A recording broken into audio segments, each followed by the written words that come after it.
Ronaldo'ning kechagi goli jigarlar monster bu. 40 yoshli monster qaranglar. 18-yili mana tepada urgan Juventusga goli, pastda kechagi urgan goli. Pashti bir xil, pas berish ham bir xil, Ronaldoning turgan nuqtasi ham pashti bir xil, balandlik sakrash juda ham o'xshash, juda ham chiroyli gol jigarlar. 40 yoshdaligi uni juda esdan chiqib ketganga o'xshaydi. Akrobatik gollar qiroli, juda ham chiroyli. 85-yil 40 yosh futbolchiga bunaqa natija juda ham monster deb Ronaldoni maqtab turgan joyimizda Ronaldo shunday o'yindan chiqadi, Messiga telefon qiladi. Messiga cho'ta men yorvordi, Amerika tomonlarida ham gumburlatmasang bo'lmaydi deydi. Messi ana shu yana kechagi o'yinda Messi kallada qaranglar.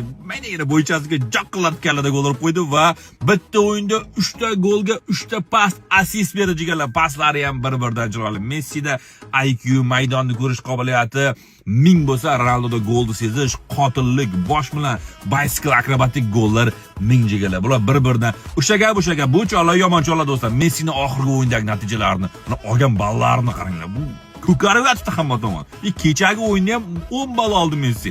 Ronaldo 954-golni urdi. Mingga qarab yana ozgina qoldi. Jigarlar, yoshlar, Mbappesi ham, Yamali ham, boshqasi ham bu ikkalasiga yetib bora oladimi yoki yo'q bilmadim. Like bosib, obuna bo'lishni esdan chiqmasdan, Messichilarga Ronaldoga yuborib, juda ham chiroyli, kayfiyatlari mingga ko'tarildi do'stlar. Bu chollar yomon chollar.